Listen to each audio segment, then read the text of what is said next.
السلام علیکم۔ آج 7 ستمبر اور اشفاق احمد کی برسی کا دن ہے۔ اشفاق احمد کے بارے میں کچھ بات کرنا اس لیے بھی ضروری ہے کہ ہماری نئی نسل جو ہے اس کو بھی کچھ آئیڈیا ہو اور ان کے بارے میں وہ پڑھیں، کیونکہ وہ بہت بڑے افسانہ نگار۔ اشفاق احمد خان انڈیا کے ایک قصبے فیروز پور میں ان کی پیدائش ہوئی، اور وہ ایک پٹھان گھرانے میں جو کہ بہت خوشحال گھرانہ تھا وہاں پیدا ہوئے۔ ان کے والد البتہ بہت جابر اور محنتی شخص تھے۔ ان کی مرضی کے بغیر ان کے گھر میں پتہ نہیں ہل سکتا تھا، اور بڑا روایتی سا ماحول تھا ان کے گھر کا، بندشیں بہت تھیں۔ بہرحال اشفاق احمد خان نے وہاں اپنی تعلیم حاصل کی اپنے اسی ہوشیارپور قصبے میں۔ اس کے بعد قیام پاکستان کے بعد یہ لوگ اپنی فیملی کے ساتھ لاہور آ گئے۔ لاہور آ کے گورنمنٹ کالج لاہور میں اشفاق احمد نے ایم اے اردو میں ایڈمیشن لیا، جہاں اس وقت صرف 6 طلباء و طالبات پڑھتے تھے۔ ان میں ایک بانو قدسیہ بھی تھی جو کہ پہلے سال پہلی پوزیشن پر آئیں، جس کے بعد اشفاق احمد کو ظاہر ہے ایک مرد ہونے کے ناطے بھی ان کو جو تھا بہت ایک مقابلے کا رجحان پیدا ہوا۔ انہوں نے بڑی توجہ کے ساتھ پڑھائی کی، اور اگلے امتحان میں اشفاق احمد فرسٹ پوزیشن پہ اور بانو قدسیہ سیکنڈ پوزیشن پر آئے۔ دونوں کی کافی دوستی ہو چکی تھی۔ اچھا، اب ہوا یہ کہ کچھ عرصے یہ روم میں بھی رہے اور کالج میں پڑھایا۔ اس کے بعد یہ واپس لاہور آئے، تو ان کے اور بانو قدسیہ کی ذہنی ہم آہنگی چونکہ کافی زیادہ ہو گئی تھی، تو انہوں نے شادی کا فیصلہ کر لیا۔ یہ ان کو معلوم تھا کہ یہ شادی ہونا کتنا مشکل ہے، اس لیے کہ ان کے والد غیر پٹھان میں تو شادی کرنے کے بالکل بھی حق میں نہیں تھے۔ بقول ممتاز مفتی وہ کہتے ہیں کہ یہ جانتے بوجھتے بھی کہ یہ اپنی محبت کا اظہار بھی اپنے والد سے نہیں کر پائیں گے، اور والد کسی صورت غیر پٹھان بہو اپنے گھر میں نہیں لے کر آئیں گے، اس کے باوجود یہ محبت کر رہے تھے۔ اور بقول ممتاز مفتی حالات ایسے پیدا ہو گئے کہ ان کی شادی ہو گئی، وہ کہ بہت مشکلوں کے ساتھ ہوئی، اور وہ بھی ایک الگ بات ہے کہ شادی کے بعد انہیں اپنا گھر چھوڑنا پڑ گیا مجبوراً۔ اچھا، اس کے بعد یہ سب سے پہلے انہوں نے جو افسانہ لکھا وہ گدڑیا کے نام سے تھا، جو کہ بہت مقبول ہوا۔ 1965 میں انہوں نے تلقین شاہ کے نام سے ریڈیو پاکستان میں ایک فیچر ہفتہ وار پروگرام شروع کیا، جو کہ ان کے طرز مزاح کچھ مختلف تھا، اور ذو معنی گفتگو ہوتی تھی اس میں، تو وہ بہت مقبول ہوا، اور 30 سال سے زیادہ وہ پروگرام نشر ہوا، اور وہاں سے ہی ان کی تلقین کا سلسلہ شروع ہوا، اور ان کے مختلف ڈرامے، خاص طور سے ایک محبت 100 افسانے، جس کے اوپر پی ٹی وی نے ایک سیریز بنائی، اور جو میرا خیال ہے کہ نئی نسل کے بچوں کو ضرور دیکھنا چاہیے، جس میں انہوں نے بہت کچھ سکھایا ہے۔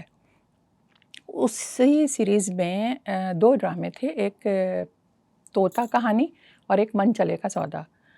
ان ڈراموں میں تصوف کی طرف کافی وہ آ گئے تھے، اس میں تصوف کا کافی نمایاں پہلو تھا، جس کے اوپر شروع میں تو بہت اعتراضات بھی ہوئے، اس لیے کہ وہ ڈائلاگز ان کے کافی طویل ہوا کرتے تھے، تو اس پہ بہت اعتراض ہوتا تھا کہ جی یہ ڈائلاگ بول رہے ہیں یا تقریریں کر رہے ہیں یا کیا۔ لیکن یہ کہ وہ اس وقت تک تصوف کی طرف مائل ہو چکے تھے۔ اچھا، اس کے بعد انہوں نے ان ڈراموں کے بعد زاویہ پروگرام بھی کیا، جس میں ان کی وہ جو تلقین کا سلسلہ تھا وہ چلتا رہا۔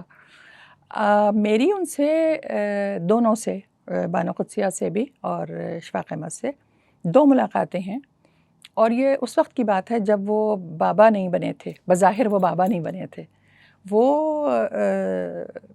داڑھی بھی نہیں تھی اس وقت ان کی، گھر پر ہی آئے تھے، ہمارے گھر پہ ہی ملاقاتیں تھیں، اور اس وقت مجھے اتنی سمجھ بھی نہیں تھی، تو میں اس وقت سمجھ نہیں سکی تھی لیکن اب میں سوچتی ہوں تو مجھے سمجھ آتا ہے کہ اگر اشفاق احمد اتنے اوپر تک گئے، اگر اشفاق احمد اتنے پرسکون ماحول میں لکھ پائے، اگر وہ اتنا کچھ سوچ پائے، تو اس کے پیچھے یقیناً بانو قدسیہ تھی.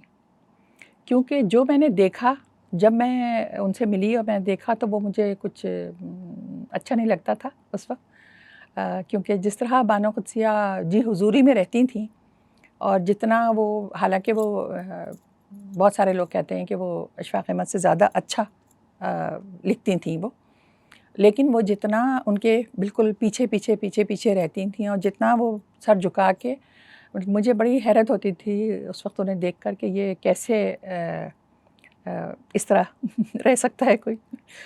اور چونکہ وہ ایک مرد تھے تو جو ان کی ایک مردانگی تھی اس کو بھی انہوں نے اسی طرح سے رکھا. کہتے ہیں، بلکہ وہ خود بتا رہی تھیں کہ شروع میں جب وہ انہوں نے لکھنا شروع کیا تھا بانو قدسیہ نے، تو جب وہ لکھ کے اشفاق احمد کے پاس لاتی تھیں دکھانے کے لیے، تو وہ اسے پھاڑ کے اور ردی کی ٹوکری میں ڈال دیا کرتے تھے. وہ پھر اور اس سے بہتر کوشش کرتی تھیں، اس سے بہتر لکھ کر لاتی تھیں، دکھاتی تھیں. تو جب تک وہ مطمئن نہیں ہوتے تھے تب تک وہ اس کو پھاڑ دیا کرتے تھے. تو اور بلکہ اسی سے مجھے وہ ایک مرد کی انا والی بات یاد آئی کہ ممتاز مفتی کہتے ہیں کہ جب بھی کوئی بانو قدسیہ کی تعریف کرتا تھا ان کے سامنے تو وہ کچھ زیادہ خوش نہیں ہوتے تھے، بلکہ وہ یہ کہا کرتے تھے کہ بڑی مشکل سے میں اس کو یہاں تک لایا ہوں. یعنی اس میں بھی وہ ان کا اپنا آپ جو تھا، لیکن اس کے باوجود انہوں نے شاید ان ساری باتوں سے ہی یہ سارا کچھ سیکھا. زاویہ پروگرام میں جس طرح وہ انا پر اور جس طرح آپ کے نفس کے اوپر بات کرتے تھے، ہو سکتا ہے کہ ان ساری چیزوں سے ہی انہوں نے یہ ساری باتیں سیکھی ہوں. اور ان کی یہ ساری باتیں کہ مثلاً وہ ایک تھا کہ بعض دفعہ عجیب بات ہوتی ہے کہ اللہ تعالیٰ ہمیں پھولوں کا ٹوکرا پورا دینا چاہتا ہے اور ہم جو ہیں وہ صرف ایک پھول کی زر لگا کے بیٹھے ہوتے ہیں. تو یہ ساری چیزیں بچوں کو ضرور پڑھنی چاہیے، دیکھنی چاہیے. بلکہ آج کل سوشل میڈیا کے اوپر میں دیکھ رہی ہوں کہ اشفاق احمد کے خاص طور سے من چلے کا سودا کے سینز جو ہیں وہ آ رہے ہوتے ہیں. یقیناً سمجھ میں نہیں آتے، بہت ساری چیزیں، بہت ساری باتیں، بہت ساری کتابیں اگر ہم پڑھ رہے ہوں تو ہمیں پہلی دفعہ میں سمجھ میں نہیں آتی.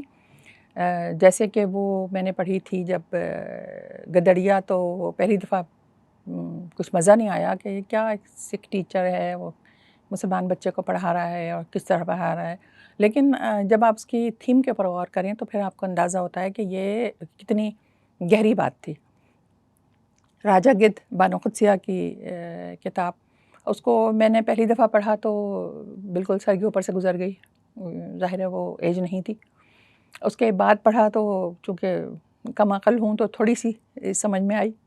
تھرڈ ٹائم پڑھی تو سمجھ میں آیا کہ کہنا کیا چاہ رہی ہیں وہ اور ہمیں بتانا کیا چاہ رہی ہیں. تو بچوں کے لیے بہت ضروری ہے کہ وہ اس طرف آئیں اور اردو کی طرف توجہ دیں. اشفاق احمد سے ملاقات کے بعد ایک تو وہ کیا کہنا چاہیے کہ بہت ہی دھیمے لہجے میں اور بہت تحمل کے ساتھ کسی کا سوال سننے میں، ان کے فیس کے اوپر، چہرے کے اوپر جو سکون ہوتا تھا وہ انسان کو ان سے بات کرنے پر مجبور کرتا تھا.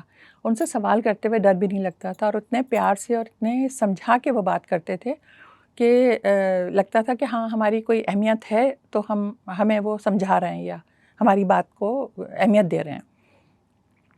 ان کے سارے افسانے اور سارے جو ڈرامے ہیں وہ تو ظاہر ہے پی ٹی وی میں ہیں ابھی تک، لیکن جو زاویہ پروگرام ہے وہ اس سے مجھ سمیت بہت سارے لوگوں نے بہت سارا کچھ سیکھا. ایک وہ اس میں زاویہ میں وہ ایک کہانی سنایا کرتے تھے. ایک کہتے تھے کہ میں ایک بابا جی کے پاس گیا اور میں نے ان سے کہا کہ جی مجھے کوئی نصیحت کیجیے. تو انہوں نے پوچھا کہ کبھی برتن دھوئے؟ تو میں نے کہا کہ جی. تو انہوں نے کہا کہ کیا سیکھا؟ تو کہتے ہیں کہ میں نے کہا کہ اس میں سیکھنے والی کون سی بات تھی؟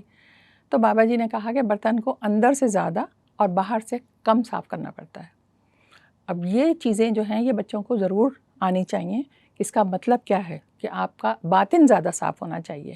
ہمارا کیا ہے کہ ہم بظاہر اپنے آپ کو بنا سنوار کے رہتے ہیں اور دل میں نفرتیں، کدورتیں، بدگمانیاں وہ سب رہتی ہیں.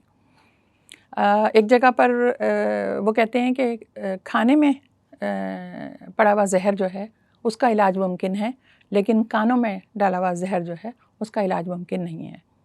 تو یہ تو آج ان کو گئے ہوئے 20 سال ہو گئے.